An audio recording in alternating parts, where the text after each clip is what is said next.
ಆತ್ಮೀಯ ವೀಕ್ಷಕ ಬಂಧುಗಳೇ, ಪಾಟೀಲ್ ನ್ಯೂಸ್ ಅಲರ್ಟ್ ಸುದ್ದಿವಾಹಿನಿಗೆ ತಮ್ಮನ್ನು ಆತ್ಮೀಯವಾಗಿ ಸ್ವಾಗತ, ಸುಸ್ವಾಗತ, ನಮಸ್ಕಾರ. ಮಸ್ಕಿ ತಾಲೂಕಿನ ತುಗ್ಗಲ್ದಿನ್ನಿ ಗ್ರಾಮದ ಕಾಲೇಜು ಮತ್ತು ಪ್ರೌಢಶಾಲಾ ವಿದ್ಯಾರ್ಥಿಗಳಿಂದ ಹೆಚ್ಚುವರಿ ಬಸ್ಸು ಮತ್ತು ಸಮಯ ಬದಲಾವಣೆಗಾಗಿ ಇಂದು ಮಸ್ಕಿ ಘಟಕ ವ್ಯವಸ್ಥಾಪಕರಿಗೆ ಮನವಿ ಪತ್ರವನ್ನು ಸಲ್ಲಿಸಿದರು. ಆಲಾಪುರ ಗ್ರಾಮ ಪಂಚಾಯತಿಗೆ ಒಳಪಡತಕ್ಕಂಥ ತುಗ್ಗಲ್ದಿನ್ನಿ ಗ್ರಾಮವು ದಿನನಿತ್ಯಲೂ 50ರಿಂದ 60 ವಿದ್ಯಾರ್ಥಿಗಳು ದೂರದ ಮಸ್ಕಿ, ಸಿಂಧನೂರು, ಲಿಂಗಸೂರಿಗೆ ಕಾಲೇಜಿಗೆ ತೆರಳುತ್ತಾರೆ.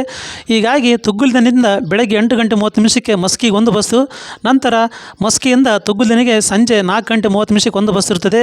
ಹೀಗಾಗಿ ಕಾಲೇಜಿಗೆ ತೆರಳುವ ವಿದ್ಯಾರ್ಥಿಗಳು ಮಧ್ಯಾಹ್ನ 1 ರಿಂದ 2 ಗಂಟೆ ಕಾಲೇಜು ಮುಗಿಯುತ್ತದೆ.